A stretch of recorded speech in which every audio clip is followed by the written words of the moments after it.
Shalom semua. Sebentar ya, saya ngatur Facebooknya ini. Udah kenapa mati?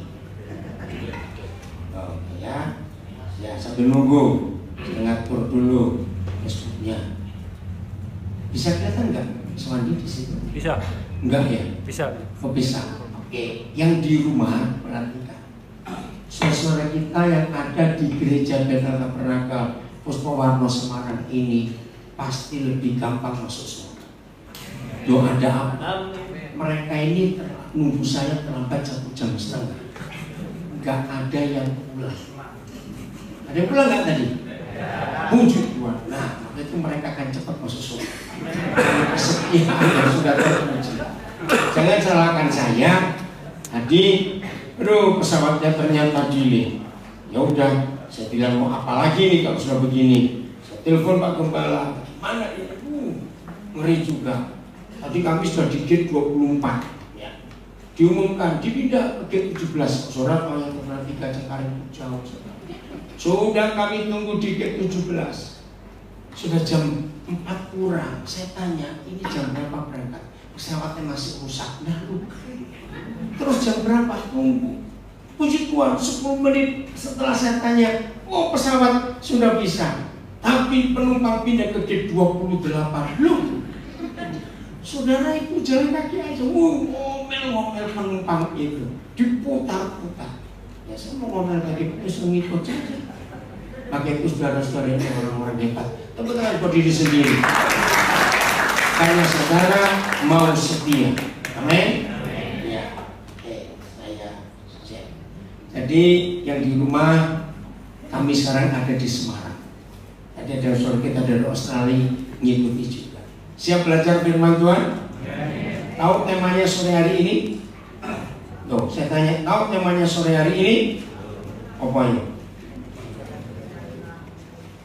Ayo, temanya sore ini apa? Yo, tentang cangkem. Biar tahu begitu. Tentang mulut, itu temanya sore hari ini.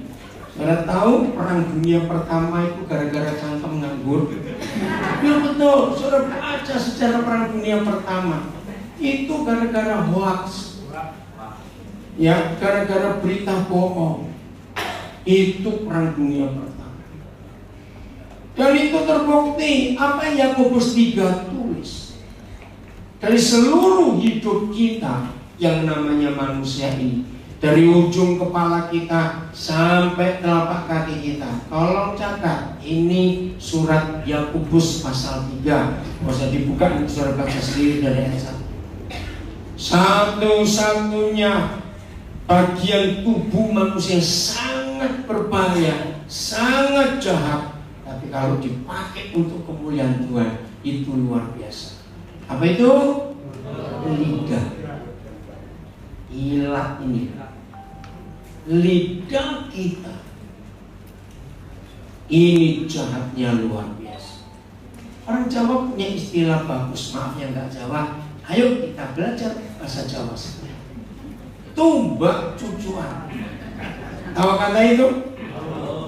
Itu mulutnya orang itu pedisnya luar biasa. Tumbak cucuan. Tahu ya? Ada tumbak budel nggak? Ada tumbak budel nggak? Awas orang Jawa ngerti bahasa Jawa. Serius saudara, bahasa Jawa ini bahasa yang terbesar, bahasa suku terbesar di Indonesia. Karena jumlah orang Jawa di Indonesia itu hampir 100 juta sendiri. Bayangkan, bahasa Jawa itu harus kita pertahankan yang orang Jawa ya, yang nggak Jawa juga boleh belajar. Saya yakin nanti di surga cuma ada 2 bahasa roh dan bahasa Jawa. Saya yakin nih. Oke. Nah, nggak ada tumbak tumpul. Budel itu tumpul ya, nggak tahu. Ya nggak ada. Yang namanya tombak itu pasti tajam. Mulut yang jahat, mulut yang tajam. Nyucuk itu gigit. Jadi kalau ada orang Jawa bilang cuan kamu kayak tumbak cucuan, mulutmu itu seperti tombak tajam yang gigit orang. Karena lidah kita itu sangat ditentukan oleh apa isi hati kita. Tolong catat. Itu firman Tuhan. Saudara baca Matius 5 akan tahu. Saya ulangi lagi, lidah kita itu sangat ditentukan oleh apa kita? Belajar. Masa lupa saya baru ngomong itu loh. Hati kita. Lidah kita tidak ditentukan oleh isi dompet kita, tapi oleh isi hati kita. Orang yang hatinya gak ada pengampunan, berarti orang itu hatinya pahit. Percaya, dia selalu tanpa dia sengaja ataupun tidak, dia selalu kalau ngomong nyelekit. Pernah ketemu orang seperti itu? Mager, mangap, nyokot. Betul, asal jeplak gitu, asal buka mulutnya langsung nyelekit orang. Ada enggak? Nah, itu yang perlu bertobat. Nah, itu tema khotbah hari ini. Kalau saudara khotbah ini jangan marah saya, marah Pak Gembala, karena dia milih apa? Saya cuma melanjutkan. Ya, jadi saya bebas. Jadi saya punya hak ngomong apa saja sesuai perintah. Kalau saudara baca WA Pak Gembala kepada saya panjang hari ini, ayatnya banyak sekali. Oke, saya dikasih tugas begini, oke, saya turuti aja. Jadi yang merusak hidup itu mulut. Ada raja terkenal, Raja Salomo. Kalau orang Jawa bilang Nabi Sulaiman. Dia pernah ngomong satu hari dan tertulis di kitab Amsal. Hidup matinya seorang itu ditentukan oleh mulut, cangkem. Serius. Ya, jadi mulut ini jahat kalau kita isi hati kita jahat. Maka itu Tuhan ingin kita ini punya lidah yang bersih. Amin. Lidah yang bersih itu permintaan Tuhan. Coba kita buka Wahyu pasal yang ke-14 ayat yang ke-5. Wahyu 14 ayat yang ke-5. Ini kerinduan Tuhan atas kita.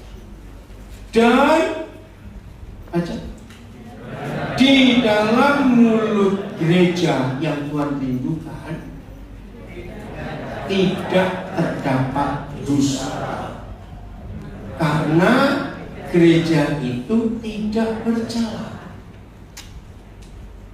Jadi kita ini cacat, kita ini jelek, kita ini hancur, kita ini salah gara-gara mulut. Betul tidak? Maaf ya, saya beri contoh. Sebenarnya ada tersebut. Kalau saudara kelihatan, saya beri contoh perempuan. Wih, ada seorang wanita tanggung sekali, proporsi tubuhnya antara kepala dan kepala cantik, semua pantas dia, bajunya juga bagus. Waduh, menyenangkan kalau orang itu lihat. Pasti orang-orang lihat perempuan seperti kesel. Tahu kata kesel? Apa bahasa Indonesia? Tertarik bukan? Nah itu kepecok Jawa lagi itu. Kesel itu mengatur pesona. Tapi begitu ngomong buang teriakan, kalau guyu, maaf, saya beri contoh jelek, langsung nilai kita turun nggak terhadap perempuan kayak begitu? Nah, persis orang pasar. Kalau kata orang preman pasar, maaf.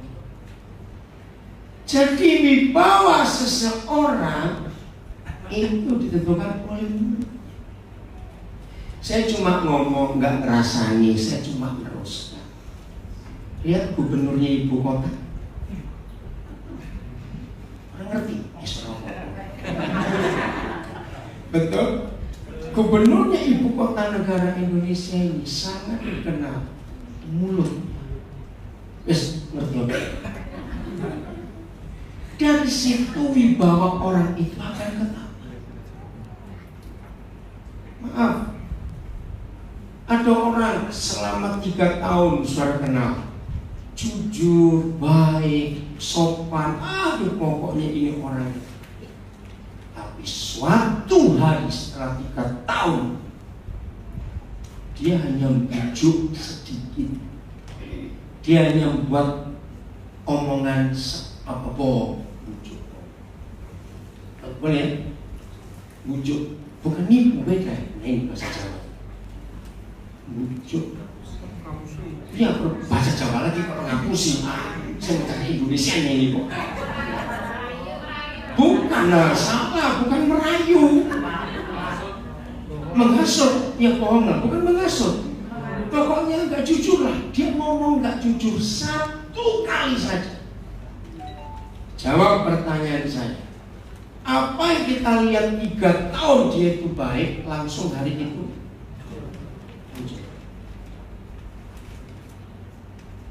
orang akan sulit mempercayai. Betul atau salah? Betul tidak?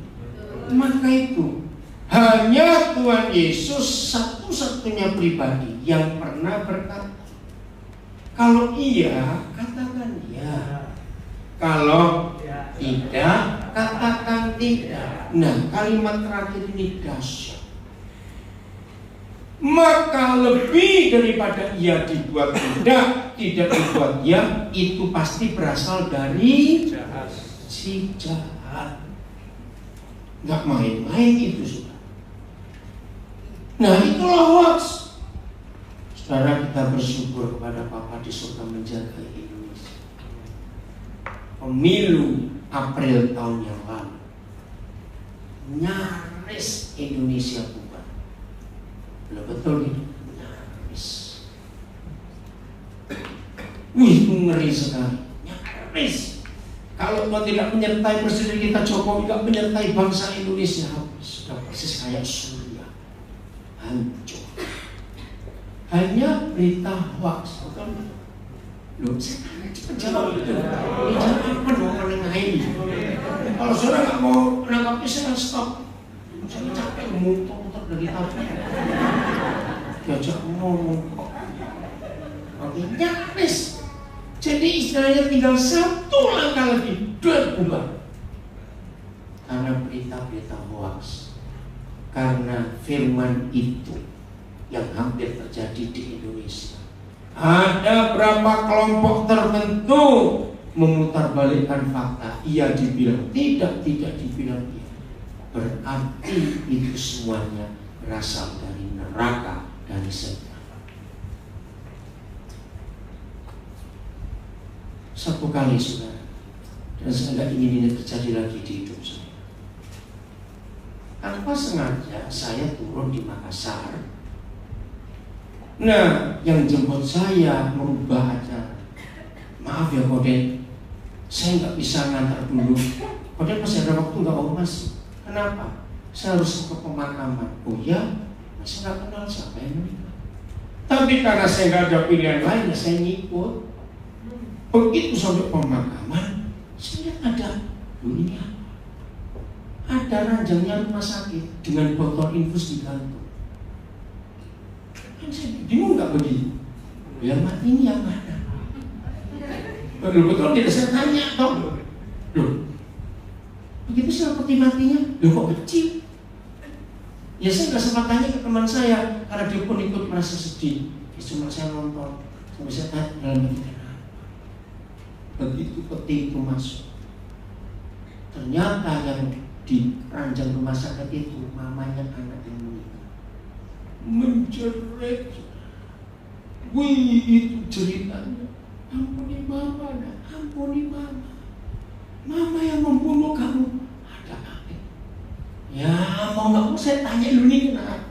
Begini cerita. Ini anak yang kelima, laki. 4, yang pertama perempuan semua.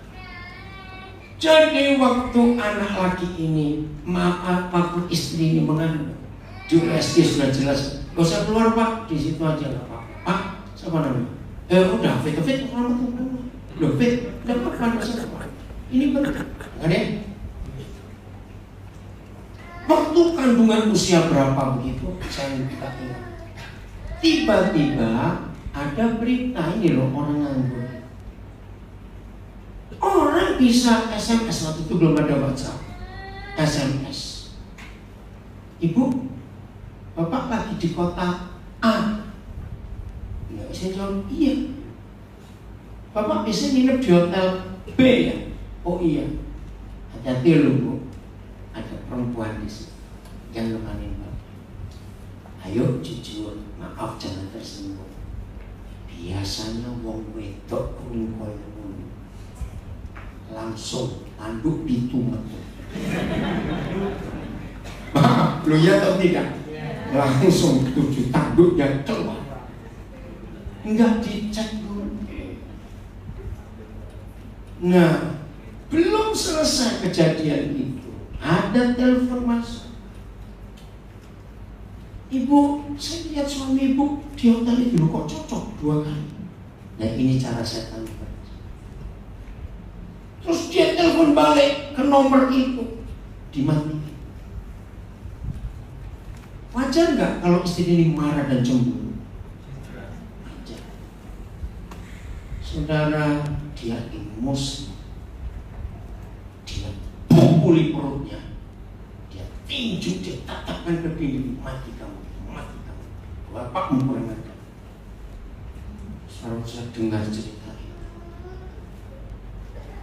Terlambat. Jadi setan itu selalu membawa berita yang kebalikan dan yang salah. Tolong catat. Lihat atau tidak? Waduh saudara, sampai saya ini marah pada teman saya. Lain kali kamu cerita, saya nggak bisa taklid kejadian seperti ini. Saya ngeri sekali, bisa bayangkan. Jadi anak itu baru lahir, meninggal. Dan ibunya memaksa untuk ikut ke pemakaman dan ranjang rumah sakit itu. Bayangkan. Nah, berarti selama ada manusia, setan itu berhasil nggak menghancurkan hidup dengan hoax-hoax. Coba dengan mulut yang nganggur ini. Atau mulai dari Taman Eden. Lihat cara setan mutar balikkan fakta. Betul? Kan sudah jelas. Semua buah yang lain boleh kamu makan. Yang satu ini jangan. Betul? Tapi setan putar balik. Mungkin kamu salah dengar. Nah, di situ bodohnya manusia. Kenapa terima? Berarti ya? Nah, ini pendahuluannya kita harus. Nah, siapa orang-orang di Wahyu 14 ayat 5 ini tadi? Lihat ayat 1. Ayat 1-nya Wahyu 14. Kok bisa ada kriteria, ada ciri-ciri gereja yang mulutnya benar dan tidak bercela karena mulutnya benar. Maka itu dunia pun menyetujui Yakobus 3 bahwa seorang yang dikenal baik langsung runtuh kebaikannya kalau dia nggak benar ngomong 1 kali saja. Betul atau salah? Ini dia. Dan aku melihat sesungguhnya anak domba berdiri di bukit Sion dan bersama-sama dengan dia 144.000 orang. Dan di dahi mereka, gak usah keluar gak apa-apa, yang maunya berdiri. Dan di dahi mereka tertulis namanya dan nama Bapa. Saudara tolong perhatikan. Inilah satu-satunya ayat dalam seluruh Alkitab, satu-satunya yang ada tulisan berdiri bersama-sama Yesus. Selama ini kalau kita melihat Alkitab, bukan berdiri bersama-sama, tapi berdiri di hadapan. Ya atau tidak? Lu saya tanya cepat-cepat. Ya. Selama ini kita dengar berdiri di hadapan Tuhan. Bahkan di gereja-gereja kita sering dengar, mari saudara kita berdiri di hadapan Tuhan, mari saudara kita menghadap Tuhan, mari saudara kita berlutut di hadapan Tuhan. Inilah satu-satunya ayat yang memberitahu kita bahwa pada suatu titik nanti Tuhan ingin menemukan orang-orang, anak-anak Bapa, murid-murid Tuhan Yesus yang layak berdiri bersama-sama. Ayo kita bongkar. Beda jauh atau tidak antara berdiri di hadapan dan berdiri bersama-sama? Ya bedanya apa sih? Jauh sedikit atau jauh dulu? Beda. Apa bedanya? Jauh atau sedikit aja? Jauh. Jauhnya sebagaimana? Ayo. Apa? Apa bilang tadi? Sekilo. Sekilo. Bukan itu saya tanya. Maksudnya berdiri di hadapan dan berdiri bersama-sama. Bedanya jauh tidak? Jauh. Nah, jauhnya seperti apa? Maaf, jadi mungkin tadi saya salah ngomong, saya dengar 10 Ayo gimana? Kalau berhadapan, bagaimana? Kelihatan. Ngoten-ngoten Bu, sekelihatan kelihatan ini kelihatan. Oke, nggak apa-apa, pelan-pelan. Oke, sudah ini bentar-bentar Pak. Kalau salah, maaf. Oke, saya percepat saja. Daripada nanti nggak barbar. Berdiri bersama-sama itu berarti sejajar dengan Tuhan Yesus, setara, satu level, pangkatnya sama. Berdiri di hadapan ini hubungannya Tuhan dengan hamba. Beda. Nah sekarang kalau saudara ditanya milih sini, ayo milih yang mana? Berdiri bersama atau berdiri di hadapan? Nah, pintar kamu. Tahu jawabannya?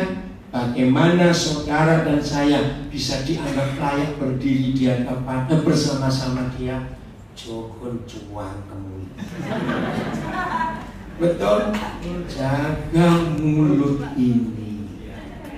Jangan suka ngomong jadi alatnya setan yang hoax-hoax.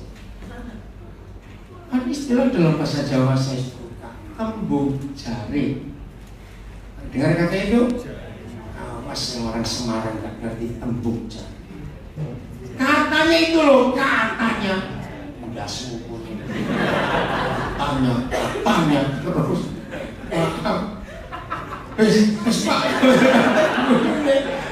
Pak.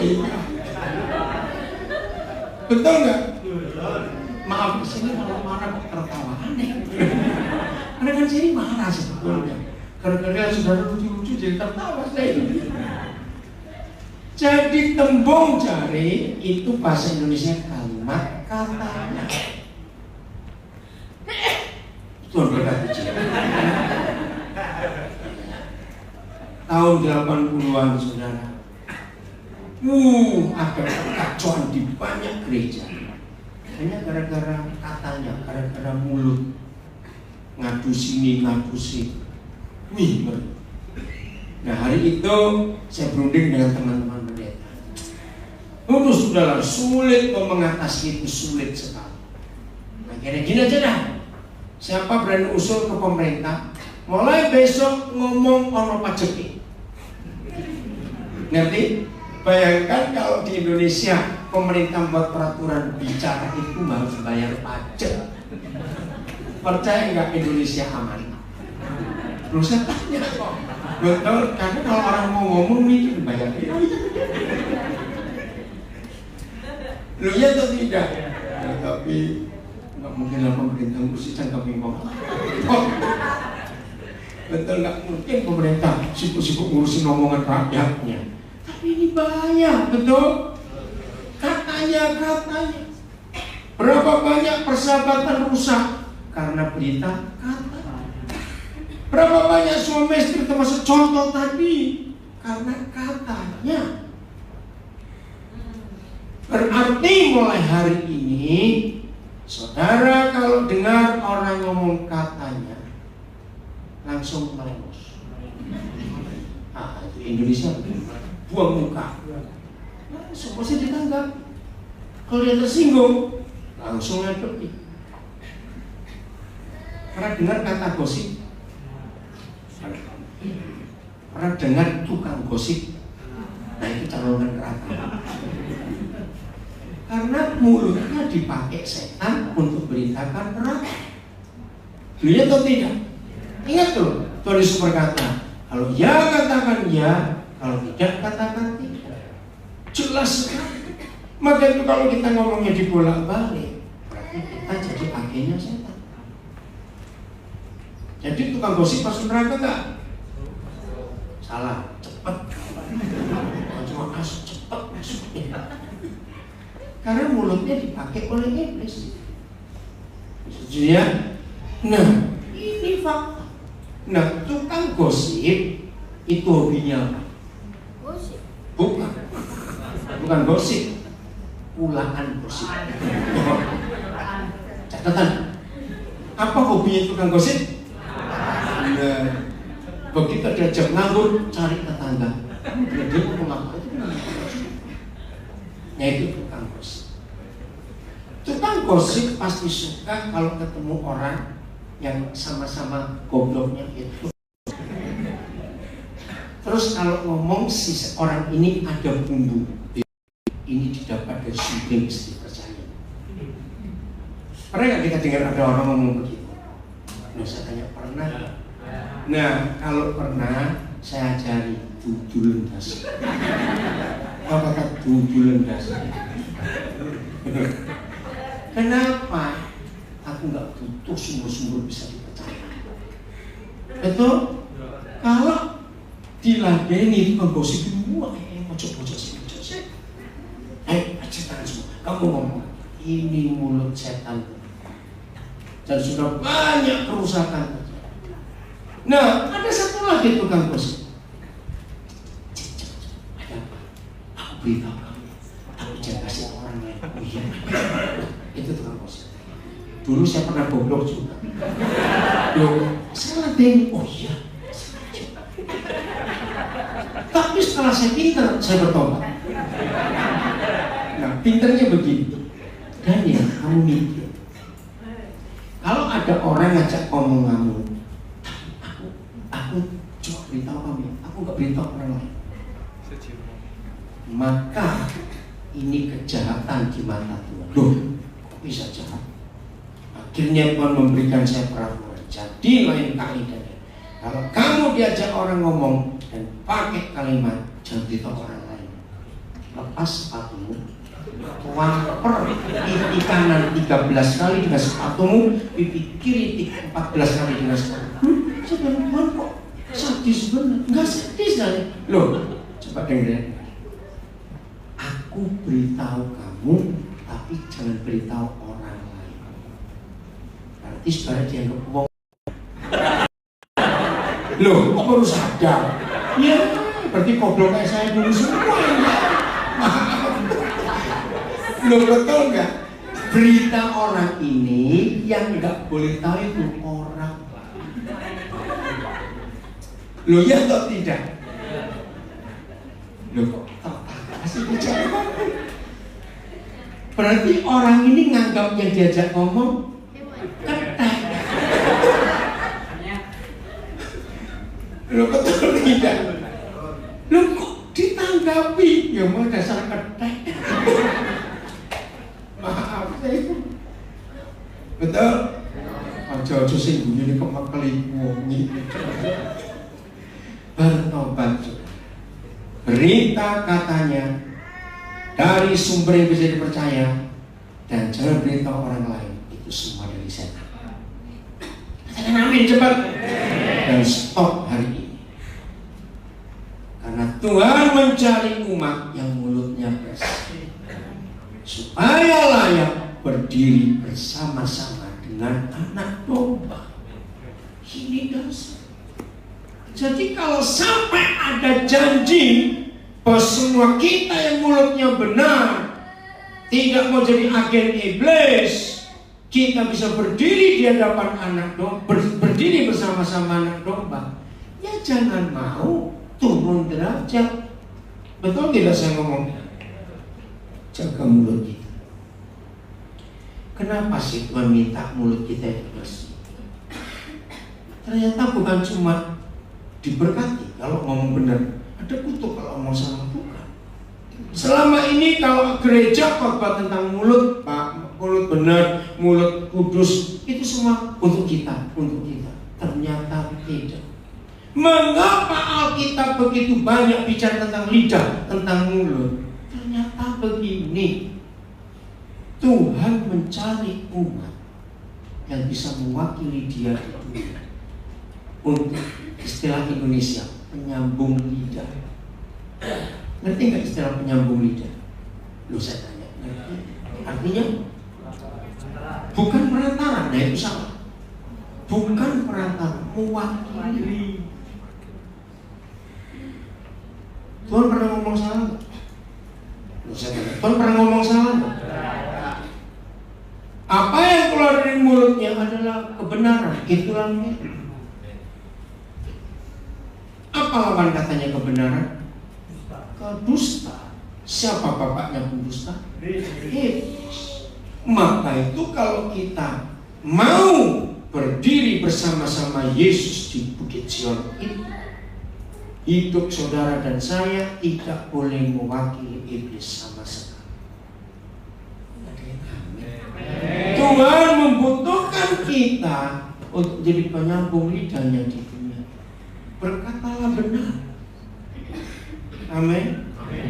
Yakobus 3 nanti saudara baca di rumah. Ada ayat berkata, nggak mungkin dari satu sumber keluar dua aliran. Betul tidak? Kalau sampai dalam satu sumber keluar dua aliran itu lebih aneh, ada yang nggak beres. Maka itu Tuhan berkata lewat Yakobus 3, hamba-hamba Tuhan khusus. Ingat, Injil itu apa artinya? Kabar baik. Lawan katanya hoax. Maka itu karena Injil itu berita baik, kabar baik.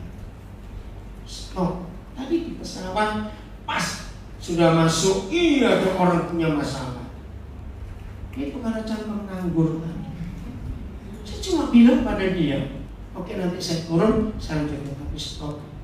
Walaupun kamu tahu orang itu salah dan gak benar, stop menyampaikan ke orang lain, bukan urusan kita. Setuju tadi? Karena kita ini penyambung lidah Tuhan, bukan penyambung lidah iblis. Nah, ini banyak kita. Ayo kita jujur dengan kalimat. Susah atau mudah ngomong tentang Tuhan kepada orang lain? Nah, cepat. Nah, itu bertobat. Tapi jujur, buat kita manusia, susah atau mudah ngomongin orang lain. Nah, itu yang cepat ke neraka. Harusnya kita ini rajin ngomong tentang Tuhan. Amin. Bukan ngomong tentang orang lain, gak urusan kita. Serius. Tuhan mencari orang-orang benar yang seperti itu pada akhir zaman ini. Maka kita harus berubah, mau tidak mau. Amin. Mulut ini harus benar. Maka itu hamba-hamba Tuhan, saya menemukan fakta ini. Maaf. Tapi jangan menghakimi loh ya. Saya cuma mau. Kalau ada hamba Tuhan hanya ngomong benar kalau lagi khotbah, tapi kalau enggak lagi khotbah, aduh mulutnya ngomongin orang, maka percaya kalau dia ngajar, kalau dia khotbah, orang akan sulit mengerti karena keluar dua aliran yang salah dari satu sumber hatinya. Ngerti nggak sekarang? Maka itu tolong jaga mulutnya. Tuhan cari umat yang mulutnya bersih, jangan lupa. Mulut bersih itu artinya mulut yang hanya dipakai untuk berbicara atas nama Tuhan dan bagi nama Tuhan dan untuk Tuhan, tidak untuk mewakili siapa saja. Ini penting dalam hidup kita. Kalau tidak, hancur hidup ini dan setan yang untuk. Setuju ya? Inilah kebenaran yang Tuhan cari di antara kita semua sebagai gerejanya, sebagai umat. Ingat, tahun ini tema gereja saudara, hiasi dirimu, karena kita akan jadi mempelai Kristus yang disempurnakan. Maka dimulai dari mulut kita. Jadi mulut itu dari mana sumbernya? Hati. Apa yang ada di hati kita, kita akan keluar lewat mulut kita. Jadi kalau ada orang mulutnya kotor, ojo kok sabun. Seperti ini. Kalau saya ketemu orang mulutnya kotor, jangan digosok pakai sabun, kasihan. Juga jangan suruh minum rinso. Hatinya dipulihkan. Amin. Kita lihat Yohanes 15 ayat 3. Jadi supaya mulut kita bersih, mulut kita benar, maka dibenarkan apanya? Hatinya diisi yang benar. Nah ini, ayo baca sama-sama. 1, 2, 3.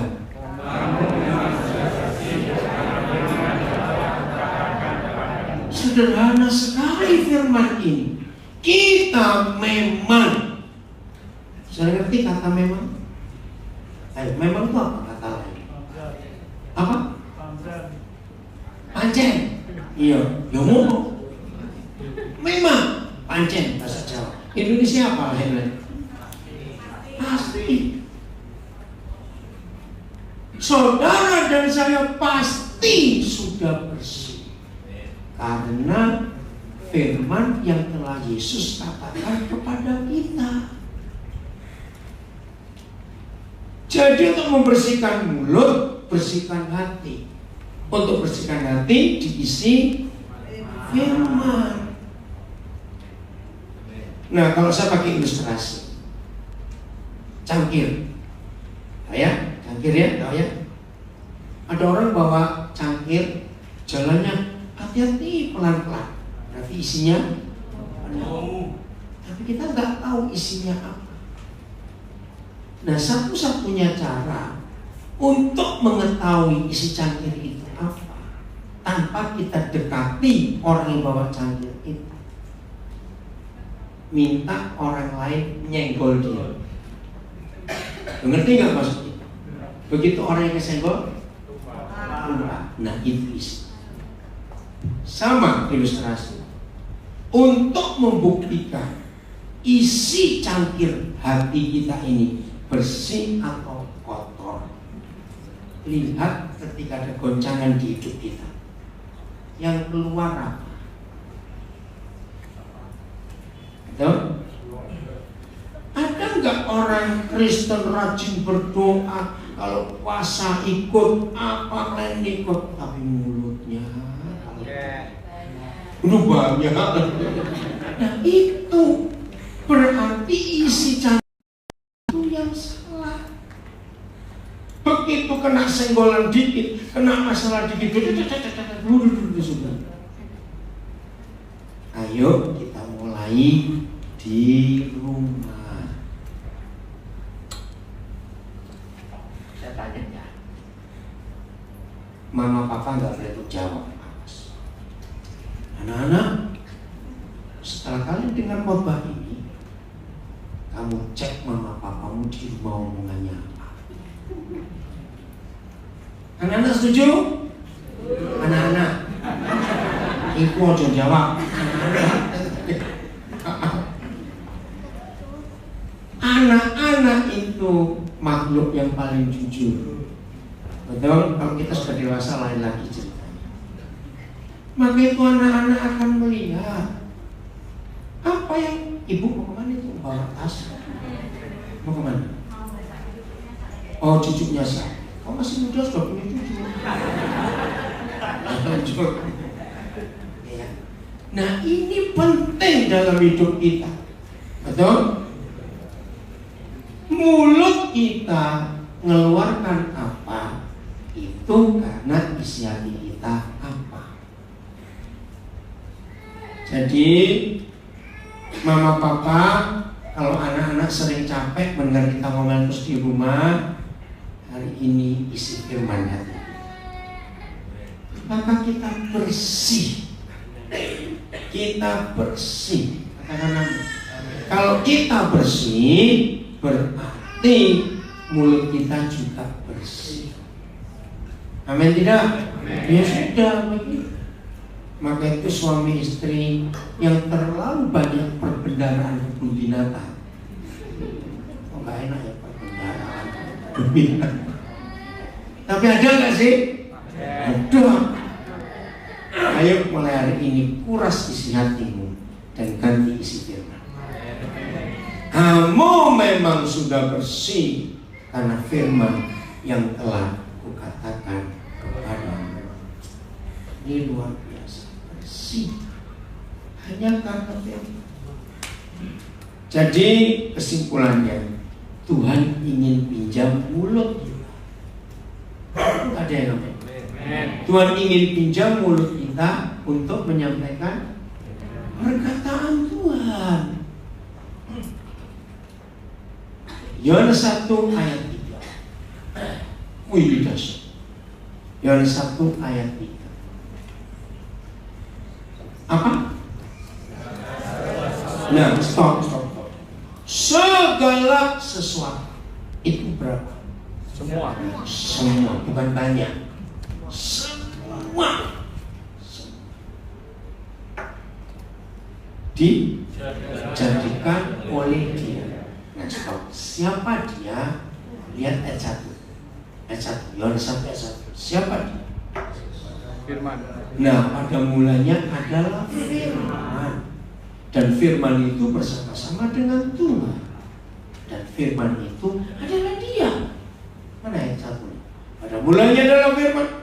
Titik koma. Firman itu bersama-sama dengan Tuhan. Dan firman itu adalah Tuhan. Ayat 3.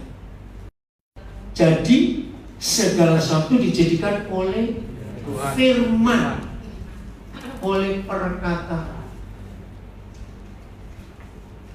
Salah satu guru saya dulu ngajari contoh yang paling bagus. Ya, saya nggak peragakan kepada saudara, pasti saudara. Kira-kira tangan kita, sekuat-kuatnya kita yang ada di gereja Bethel Tabernakel Semarang ini, sekuat-kuatnya kita, paling berat kita bisa ngangkat berapa ratus kilo, sekuat-kuatnya. Fit, apa Fit? Ada dia sudah bisa tangan-tangan belum? Nah, dia mau jalan bebas. Nah, biarin aja. Dia capek dia loh. Ya. Ayo, sekuat-kuatnya kita berapa kilo? 50. Tapi percaya nggak, mulut kita bisa ngangkat 10 ton.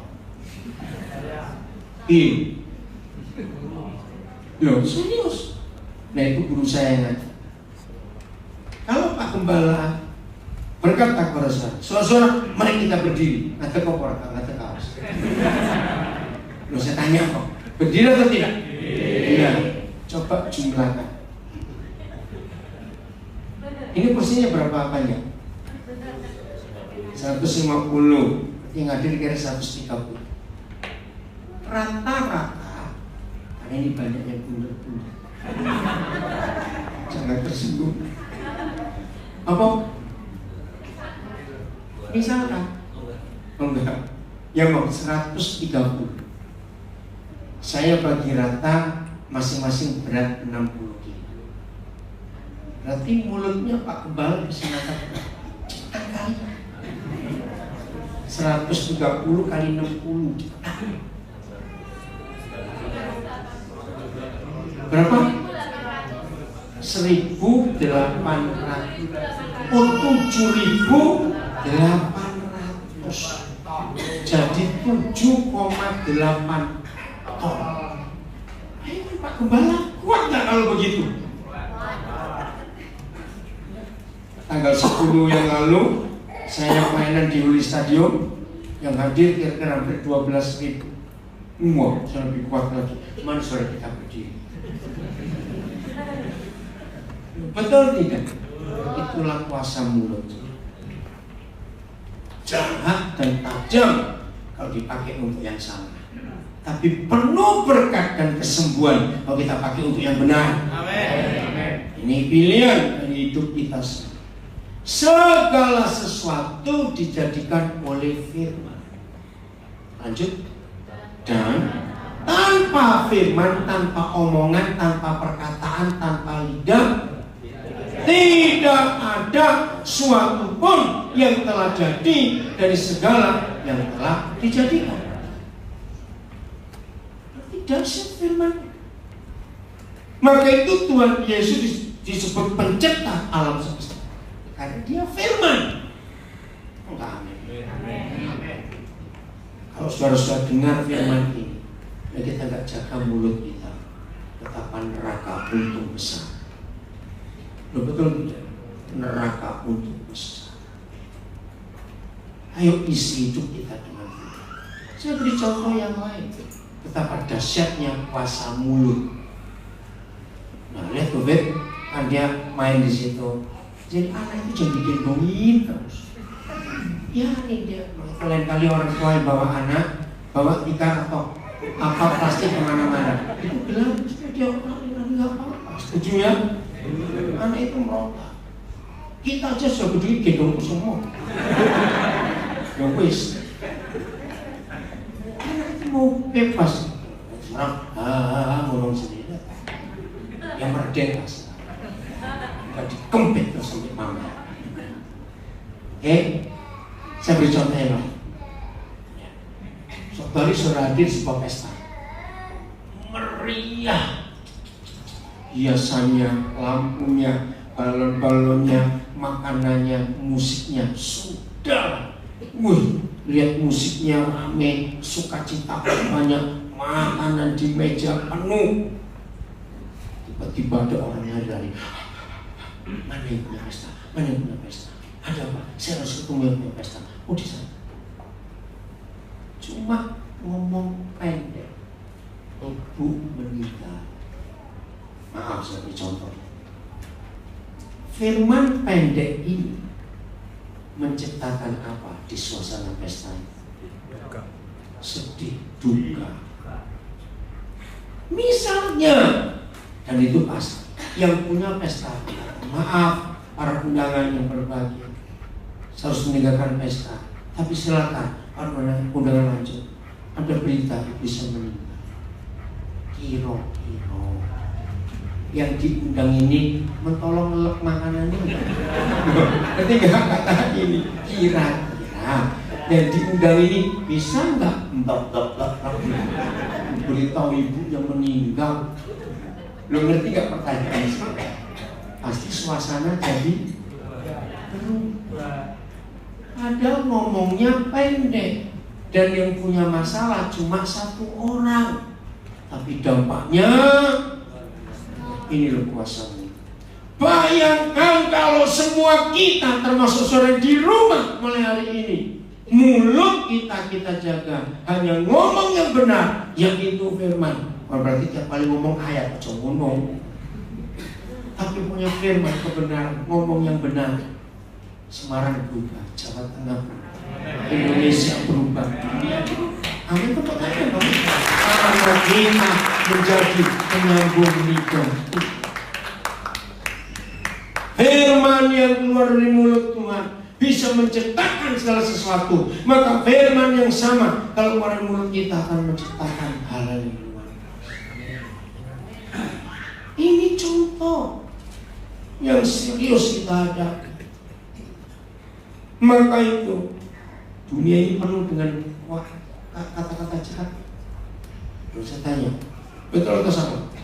Betul, karena mulut kita akan segera akhir. Nah, saya ini kalau ngomong apa saja itu firman, supaya kamu. Maka itu saya tanya, mana yang lebih gampang dihafal? Firman Tuhan atau firman mama mertua? Saya tanya, jangan ketawa. Kenapa firman mama mertua lebih gampang dihafal? Karena firman mama mertua direnungkan siang dan malam dan diperkatakan. Betul. Ingat ya, Yosua 1 ayat 8. Perkatakan kitab Taurat itu dan renungkanlah siang dan malam, maka perjalananmu akan berhasil, hidupmu akan beruntung. Tapi firman itu kita pakai untuk merenungkan firman orang lain.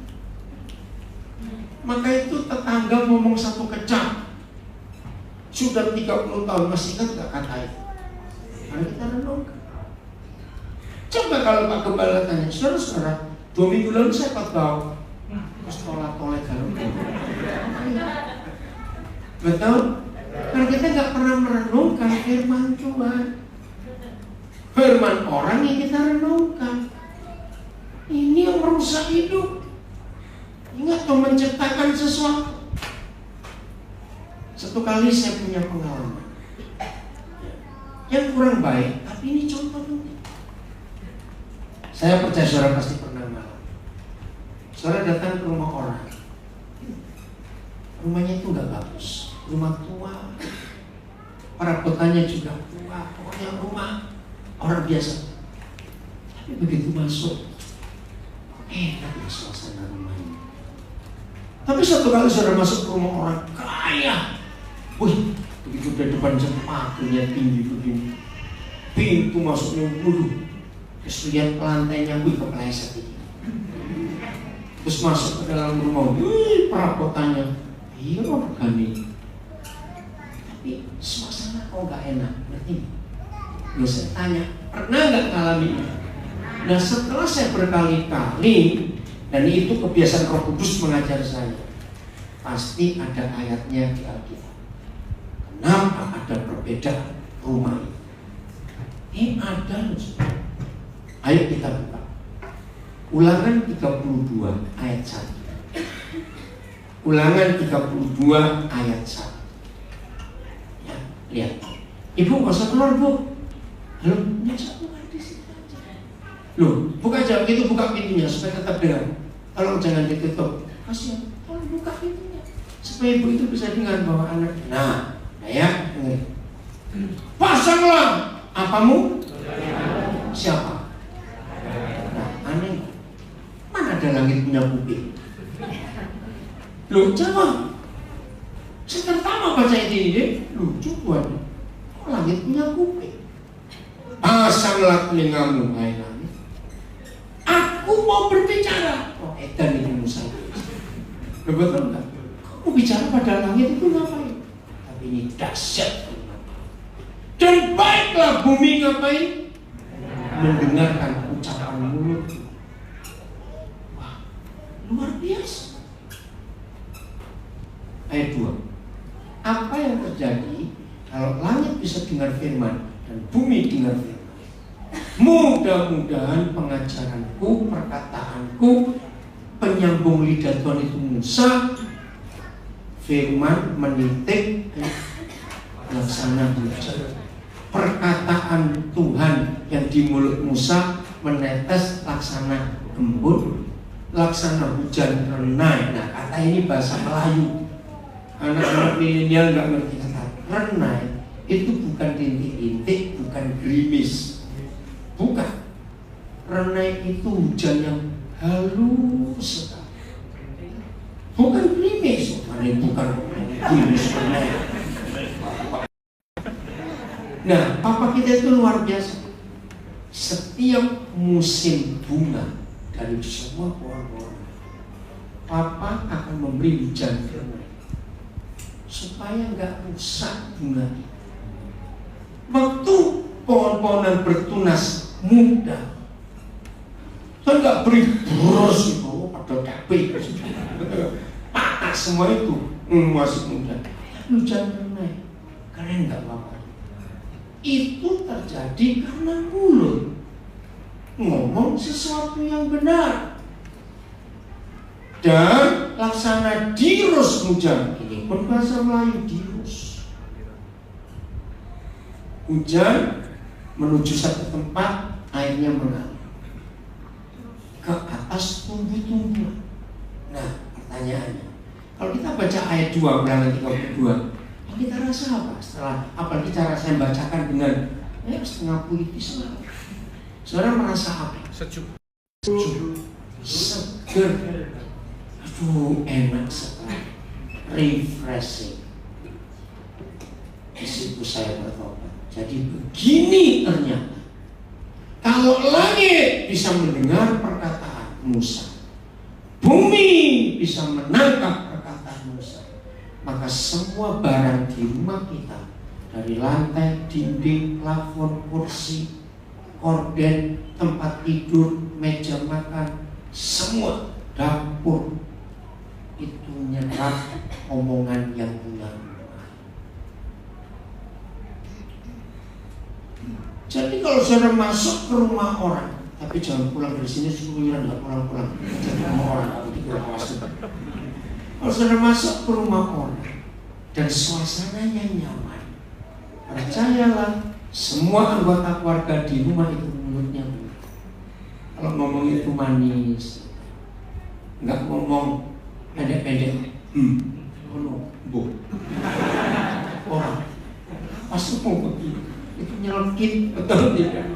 Tapi kalau mulut kita penuh dengan firman, ngomongnya tenang, sejuk, walaupun kadang-kadang jengkel, tapi halus itu ngomongnya. Mbok yo aja ngono. Betul? Kan lebih bagus. Jangan begitulah. Coba dah. Ngomong aja kamu dah. Jadi kita yang di rumah, apa yang kita keluarkan? Kata ini firman. Siapa masih ingat? Saya ini kalau ingat ayat ini saya waktu. Lukas 1, nggak usah dibuka. Ingat setelah Maria hamil, terus dia berkunjung ke rumah Elisabeth. Betul? Maria ngapain? Terjadi apa di kandungan Elisabeth? Maria memberi salam. Itu ayat luar biasa. Begitu salam Maria sampai, Elisabeth terkejut. Bayi dalam kandungannya melonjak kegirangan. Di situ saya belajar apa hebatnya kuasa mulutnya. Lu bayi bisa ikut bersuka cita. Kenapa? Karena di dalam tubuh Maria ada benih firman. Betul tidak? Memberi salam saja orang terpengaruh. Dan Alkitab menulis saat itu juga Elisabeth penuh Roh Kudus, termasuk bayinya. Luar biasa. Bayangkan kalau mulai hari ini mulut kita benar. Zaman sudah berubah. Harusnya Yakobus ada tambah. Enggak cuma lidah, jempol. Kurang ngerti. Apa itu? Jempol. Nggak ngerti. Saya pasti loh baca pakai jempol. Aku susah bener diajak ngomong. Betul? Bisa jahat nggak jari kita? Maka itu harus kita baca. Ada kok di Mazmur, kalau saudara ketik pulang, ada 3 ayat yang saya temukan kita Mazmur. Tuhan yang mengajari tanganku untuk bergerak dan jari-jari. Saya dulu pikir tukang pijat. Bukan ternyata. Zaman sekarang kita jari-jari kan untuk ngetik, untuk macam-macam itu. Apa yang kita keluarkan lewat handphone kita. Terus ada perubahan. Siap jadi agen-agen kerajaan surga? Betul? Mulut kita diubah dengan merubah hati kita. Suasana rumah akan berubah. Kalau semua di anggota keluarga, anggota rumah tangga itu, keluarga itu penuh dengan pengampunan, penuh dengan damai. Firman Tuhan ada di mana-mana. Tuhan memberkati kita semuanya. Siap untuk memulai dan berkenan kepada Tuhan. Apa? Mari saya dan para pemain Perjamuan Kudus dan Firman. Iya, ada perjamuan kudus, maaf.